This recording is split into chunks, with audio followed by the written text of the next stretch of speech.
قادیانی عام طور پہ یہ حملہ کرتے ہیں، کہتے ہیں مسلمان کو کہ یار دیکھو تمہیں یقین نہیں آتا نا اس کے نبی ہونے کا، تو تم یوں کرو رات کو استخارہ کر کے سو جاؤ، تمہیں استخارے میں پتہ چل جائے گا کہ مرزا غلام احمد نبی ہے کہ نہیں۔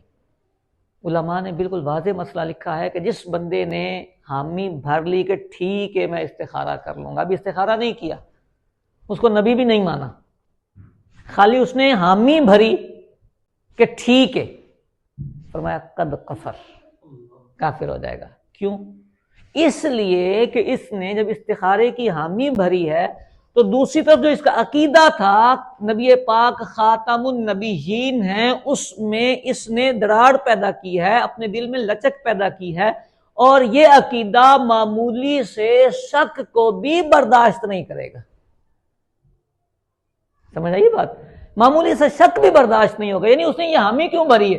جب اس نے کہا کہ استخارہ کر لو تو دو ٹوک بات تھی، استخارے کی کیا ضرورت ہے؟ جب میرا عقیدہ ضروریات دین سے ہے تو میں ڈنکے کی چوٹ پہ بلا دلیل یہ کہہ دوں گا کہ مصطفیٰ کریم خاتم النبیین ہے، اور یہ 100% پکی بات ہے، یہ 99.99 پہ بھی نہیں جائے گا، پکی بات ہی کرنی پڑے گی، کیونکہ عقیدہ ضروریات دین سے ہے۔ جس طرح اللہ وحدہ لا شریک ہے، اسی طرح مصطفیٰ کریم خاتم النبیین ہے۔ اللہ کریم ہمیں عمل کی توفیق عطا